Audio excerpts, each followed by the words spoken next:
আসসালামু আলাইকুম। আশা করি সকলেই ভালো আছেন। প্রিয় চাকরি প্রত্যাশী ভাই বোনেরা, Bangladesh securities and exchange commission একটি নিয়োগ সার্কুলার প্রকাশ করা হয়েছে। এটা একটি সরকারি নিয়োগ সার্কুলার। আপনারা এই সার্কুলারটা দেখতে পারেন। এখানে বাংলাদেশের যেকোনো জেলার যেকোনো প্রার্থী যে কেউ এই সার্কুলারে আবেদন করতে পারবেন। এখানে মোটামুটি অনেকগুলো পদের সঙ্গে নিয়োগ সার্কুলারটি প্রকাশ করা হয়েছে। সম্পূর্ণ ভিডিওটা দেখলে আপনারা সকল ধরনের তথ্যগুলো জেনে নিতে পারবেন। বলা হয়েছে বাংলাদেশ সিকিউরিটিজ অ্যান্ড এক্সচেঞ্জ কমিশনের নিয়োগ সার্কুলার। বাংলাদেশের প্রকৃত স্থায়ী নাগরিকেরা আবেদন করতে পারবেন। মানে বাংলাদেশের যেকোনো জেলার যেকোনো প্রার্থী যে কেউ এই আবেদনটি করতে পারবেন। এটি কিন্তু ছেলে মেয়ে উভয় প্রার্থীরাই আবেদন করতে পারবেন। এরপরে বলা হয়েছে এই সার্কুলারটা অনলাইনে আবেদন করতে হবে। তো এখানে কিন্তু পদের নাম, তারপরে পদসংখ্যা, তারপরে বেতন, তারপরে গ্রেড এবং শিক্ষাগত যোগ্যতা। আপনার শিক্ষাগত যোগ্যতা অনুযায়ী আপনি কোন পদে আবেদন করবেন সেই বিষয়গুলো কিন্তু আপনি এই ভিডিওর মাধ্যমে সম্পূর্ণ ভিডিওটা দেখলেই বুঝতে পারবেন। ঠিক আছে? সো অবশ্যই আপনাদেরকে শেষ পর্যন্ত দেখার জন্য অনুরোধ করা হইল। তো এখানে আমরা দেখব প্রথম পদের নাম। তার আগে আপনাদেরকে গুরুত্বপূর্ণ একটি বিষয় বলে রাখি। যারা ভিডিওটা আমাদের ইউটিউবের মধ্যে থেকে দেখতেছেন, ইউটিউব চ্যানেলের নাম এমআর রায়হান হাসান। যদি আপনি এখানে নতুন হয়ে থাকেন অবশ্যই এই চ্যানেলটি সাবস্ক্রাইব করে রাখবেন। আর আমাদের একটি ফেসবুক পেজ রয়েছে জব প্লাস বিডি, পেজটিতে ফলো দিয়ে রাখবেন। তাহলে বাংলাদেশের সকল নিয়োগ সার্কুলারগুলো আপনি সহজে সবার আগে আপনি জেনে নিতে পারবেন। প্রথম পদের নাম সহকারী পরিচালক সাধারণ, ৩টি পদ রয়েছে। আবেদন করতে চাইলে শিক্ষাগত যোগ্যতার প্রয়োজন। ব্যবসায় শিক্ষা শাখায় আপনাকে মিনিমাম ৪ বছর মেয়াদী স্নাতক অথবা মাস্টার্স ডিগ্রি থাকতে হবে। অর্থাৎ যারা ডিগ্রি কমপ্লিট করেছেন তাদেরকে মাস্টার্স থাকতে হবে। আর যারা ৪ বছর মেয়াদী অনার্স কমপ্লিট করেছেন ব্যবসায় শিক্ষা শাখায়, যেমন আপনার প্রশাসন মানে ব্যবসায় প্রশাসন অথবা অর্থনীতি অথবা পরিসংখ্যান, এই সাবজেক্টগুলোর উপর থেকে তারা আবেদন করতে পারবেন। সহকারী পরিচালক MIS রয়েছে, নবম গ্রেডে ২টি পদ রয়েছে। যারা আবেদন করতে চাচ্ছেন, যারা বিজ্ঞান শাখা থেকে কম্পিউটার বিজ্ঞান অথবা ইলেকট্রিক্যাল অ্যান্ড ইলেকট্রনিক্স ইঞ্জিনিয়ারিং অথবা MIS বা সমজাতীয় বিষয়ে যারা ৪ বছর মেয়াদী অনার্স কমপ্লিট করেছেন, ডিগ্রি কমপ্লিট করেছেন, তারা কিন্তু সহকারী পরিচালক MIS পদে আবেদন করতে পারবেন। নবম গ্রেডে নিয়োগ দেওয়া হয়েছে। ব্যক্তিগত কর্মকর্তা ২টি পদ রয়েছে ১০ম গ্রেডে। যারা আবেদন করতে চাচ্ছেন শিক্ষাগত যোগ্যতার প্রয়োজন। যে কোনো স্বীকৃতি বিশ্ববিদ্যালয় হইতে দ্বিতীয় শ্রেণী বা সমমানের সিজিপিএ সহ ৪ বছর মেয়াদী স্নাতক অথবা ডিগ্রি, অর্থাৎ ৪ বছর মেয়াদী যারা অনার্স কমপ্লিট করেছেন অথবা যারা ডিগ্রি কমপ্লিট করেছেন আপনারা ব্যক্তিগত কর্মকর্তা পদে আবেদন করতে পারবেন। এছাড়া রয়েছে সহকারী হিসাব রক্ষণ কর্মকর্তা, ২টি পদ রয়েছে ১৩ গ্রেডে। যেখানে বলা হয়েছে ব্যবসা শিক্ষা শাখায় আপনাকে মিনিমাম অনার্স পাস করতে হবে অথবা ডিগ্রি পাস করতে হবে এবং কম্পিউটার সম্পর্কে বেসিক দক্ষতা জানা থাকলে সহকারী হিসাব রক্ষণ কর্মকর্তা পদে আবেদন করতে পারবেন। কেশিয়ার পদ রয়েছে ১৪ গ্রেডে, একটি পদ রয়েছে। যেখানে বলা হয়েছে ব্যবসা শিক্ষা শাখায় আপনাকে মিনিমাম স্নাতক সহ অনার্স ডিগ্রি পাস করতে হবে, অর্থাৎ অনার্স পাস অথবা ডিগ্রি পাস করে কেশিয়ার পদে আবেদন করতে পারবেন।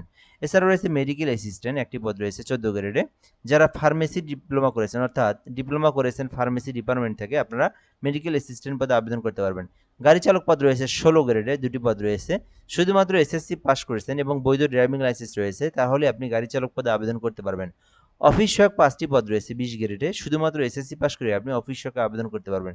এখানে কিন্তু মোট ১৮টি পদ রয়েছে। যার যে শিক্ষাগত যোগ্যতা, এসএসসি থাকলে এসএসসি পদের আবেদন করতে পারবেন।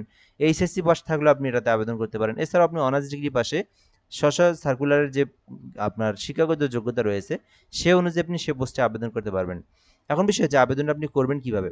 আবেদন করতে আপনার মূল যে বিষয়গুলো গুরুত্বপূর্ণ, যেমন বয়সটা থাকতে হবে ১৮ হতে ৩২ বছর পর্যন্ত, দেন আপনি আবেদন করতে পারবেন। এরপরের বিষয় হচ্ছে আবেদনটার যে প্রসেসটা সেটা দেওয়া রয়েছে। সো কিভাবে আবেদন করবেন? এখানে একটা লিঙ্ক দেখতে পারতেছেন secteletalk.com.bd, যারা নিজেরা আবেদন করতে পারেন। এই যে লিঙ্কটা দেখতে পারতেছেন এই লিঙ্কটাতে আপনাকে প্রবেশ করে আপনাকে আপনার যে ফর্ম রয়েছে সেই ফর্মের মধ্যে আপনার যে পার্সোনাল তথ্যগুলো, তারপরে ঠিকানার তথ্যগুলো, এরপরে এডুকেশনাল কোয়ালিফিকেশনের তথ্যগুলো, এগুলো আপনাকে সুন্দরভাবে নির্ভুল উপায়ে পূরণ করতে হবে। দেন আপনার কিন্তু ছবি এবং স্বাক্ষর যেটা রয়েছে, ওইখানে কিন্তু ছবি এবং স্বাক্ষরের মাপ রয়েছে।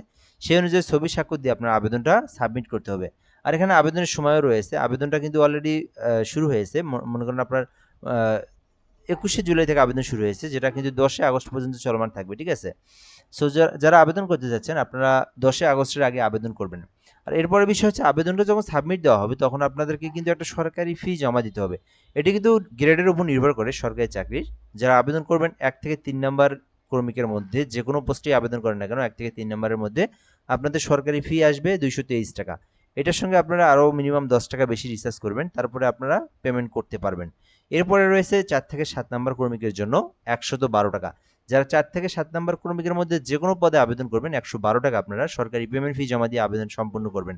আর ৮ নাম্বার অফিস সহায়ক যে পদটা রয়েছে ওইটাতে শুধু ৫৬ টাকা দিয়েই আপনার পেমেন্ট আপনি কমপ্লিট করতে পারবেন।